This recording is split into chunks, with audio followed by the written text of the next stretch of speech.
हाय, अगर exam time is just round the corner and you are worried कि कैसे पढ़ाई करेंगे, because this is the time for the right strategy. अगर right strategy के through work नहीं किया तो you might not be able to get good marks.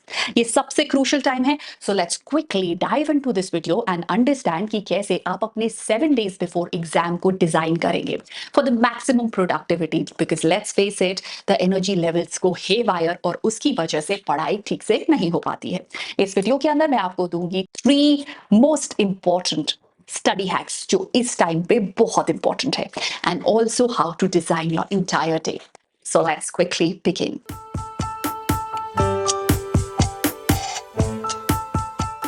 Let's start with 3 most important hack. Hack number 1, एक रिसर्च की गई जिसके अंदर स्टूडेंट्स को 3 ग्रुप के अंदर डिवाइड किया गया। पहले ग्रुप ऑफ स्टूडेंट्स को टेक्स्ट को 3 बार देखना अलाउ किया गया और उसके बाद उनका टेस्ट लिया गया। सेकेंड सेट ऑफ स्टूडेंट ने सिर्फ 2 बार देखा और उनको 2 बार टेस्ट किया गया।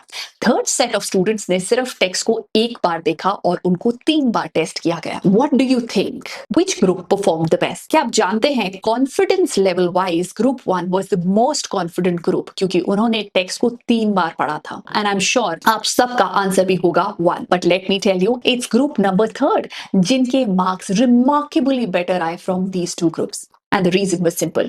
The more you test yourself, the better your information gets locked in here. So, next time when you sit to study 7 days before exams, कभी भी रीड मत करना। उससे शायद आपका कॉन्फिडेंस तो बढ़ जाए बट एग्जाम के अंदर मार्क्स नहीं बढ़ेंगे। Right, so follow that. Number 2, क्या आप जानते हैं क्लास 9 के अंदर सीबीएसई ने इंट्रोड्यूस करा है ओपन बुक एग्जाम्स, जिसका मतलब है कि वो अपने बुक्स को लेके जा सकते हैं, उन्हें ओपन रख सकते हैं जब वो क्वेश्चन के आंसर्स देखें। पर ऐसा क्यों किया? बिकॉज सीबीएसई ने नॉर्मल क्वेश्चंस नहीं बनाए हैं। Now they are making competency based questions जिनके आंसर आप तभी दे पाएंगे if you go to the deeper layers of a subject और अ टॉपिक।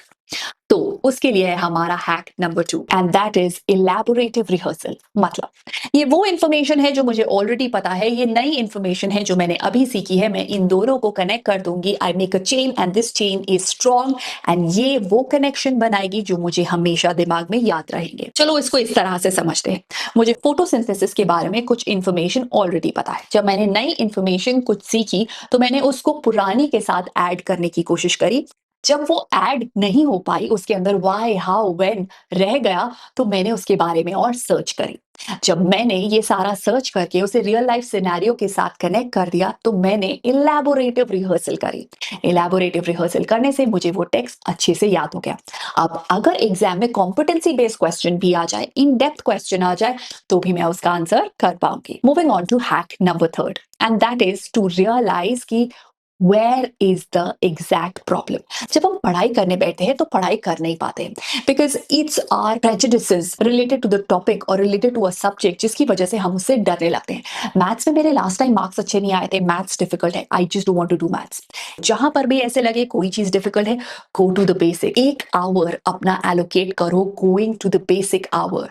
इनफैक्ट अगर आपके एग्जाम को 1 हफ्ता भी रह गया है, यू नो दैट आप इस चैप्टर को बिल्कुल नहीं समझ पा रहे हो, then go to the basic, 1 short video देखो जिससे कि क्विकली ब्रश अप कर पाओ, so that you can study well. Now ये तो हुई बात हमारे 3 हैक्स की that will help you 7 days before exam. अब बात करते हैं एक ऐसे टाइम टेबल की that will keep you on track 7 days before exam. इस टाइम टेबल को बनाने के लिए वी नीड टू अंडरस्टैंड कि हमारे पास कितना टाइम इन हैंड है। कितने स्टूडेंट्स ऐसे हैं जो सब सुबह पढ़ाई नहीं कर सकते because they go to school, कितने स्टूडेंट्स ऐसे हैं जो लेट तक पढ़ाई करना चाहते हैं and they can adjust their sleep accordingly. तो सबसे पहले जितने आवर्स हमारे पास अवेलेबल होते हैं उसके अकॉर्डिंग हम कुछ इस तरह का एक चार्ट बनाएंगे। Now this graph is based on the energy level. जब हम उठते हैं तब हमारा एनर्जी लेवल हाईएस्ट होता है। सो पहला जो आप स्टडी स्लॉट, अगर आप सैटरडे संडेज आपके पास अवेलेबल है तो पहले हम उसकी बात करते हैं। तो पहला जो आपका स्टडी स्लॉट होगा 2 to 4 आवर्स का, that you will give in the morning. कोशिश करेंगे उठते ही number 1 will do focus forming. Focus forming मतलब if our focus is scattered here and there we need to get our focus back, और उसके लिए you can just do 1 simple exercise and that is you can light a candle और उसके flame की तरफ आप देखेंगे for next 1 minute without blinking your eyes. ऐसा करने से you sharpen your focus and you are sending the signals to your mind that this is how you need to focus.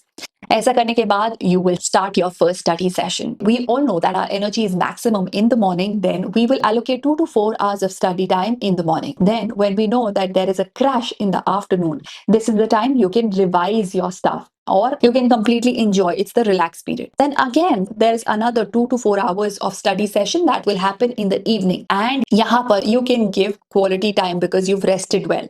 आप recharged हैं and that's how you will perform. Now, after that, it's going to be your time for bed. अब बात करते हैं school days की. अगर school days है और आप मॉर्निंग स्लॉट्स नहीं कर पा रहे तो आप इन मॉर्निंग स्लॉट्स को शिफ्ट कर देंगे into the night slots. Make sure that you sleep well so that you wake up energized the next day. Then that's how our graph will look like. So जो हमारे down periods हैं, low periods हैं, इस time पे if you want to scroll your phone, if you want to watch something, anything that you want to do which is non-productive for exams is what you can do. And all the productive things are something that you will do during the time when your energy levels are high. So important है कि हम अपना energy graph अपने लिए बनाएं. Whatever worked for me might not work for you because हो सकता है आपको morning के अंदर you cannot take out 2 to 4 hours. हो सकता है you take out the time in the evening. So make your energy graph. Energy graph आपको बताएगा कि आपकी energy throughout the day किस तरह की रहती है. But अगर you have less time in hand और उस time पे आपने energy graph बनाया है but your energy is down, then also tell yourself how will you get your energy high. ऐसा करने से आप अपनी study सेशंस को ऑप्टिमाइज कर सकते हैं. आप मैक्सिमम प्रोडक्टिविटी निकाल सकते हैं फ्रॉम 1 आवर और 2 आवर सेशन. याद रहे, always always give yourself some break in between so that आप अपने आप को रिचार्ज कर सके for the next study session. Do this for next 7 days and you will see कि आप कितना अच्छा परफॉर्म करेंगे एग्जाम के अंदर. इसके अंदर watch 1 short videos to revise and then test yourself. The more you test, the better you can retrieve in your exams. That's it from my side and all the very best for your coming exams. Bye-bye. Subscribe for more such videos.